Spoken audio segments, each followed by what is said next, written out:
তাহাজ্জুদ সালাত সম্পর্কে পবিত্র কোরআনে আল্লাহ তাআলা বলেন, এবং রাতের কিছু অংশে তাহাজ্জুদ কায়েম করবে, এটা তোমার এক অতিরিক্ত কর্তব্য। আশা করা যায় তোমার রব তোমাকে প্রতিষ্ঠিত করবেন প্রশংসিত স্থানে। সূরা বানী ইসরাইল আয়াত ৭৯। রাতের কিয়দংশে তার প্রতি সাজদাবনত হও, আর রাতের দীর্ঘ সময় তার পবিত্রতা ও মহিমা ঘোষণা করো। সূরা দাহর আয়াত ২৬। রাত্রি জাগরণ করো ইবাদতের জন্য, কিছু অংশ ব্যতীত অর্ধরাত কিংবা তদপেক্ষা অল্প অথবা তদপেক্ষা বেশি।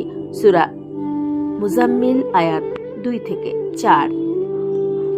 তারা শয্যা ত্যাগ করে তাদের রবকে ডাকে আশা ও আশঙ্কায়, এবং আমি তাদেরকে যে রিজিক দান করেছি তা হতে তারা ব্যয় করে। কেহই জানে না তাদের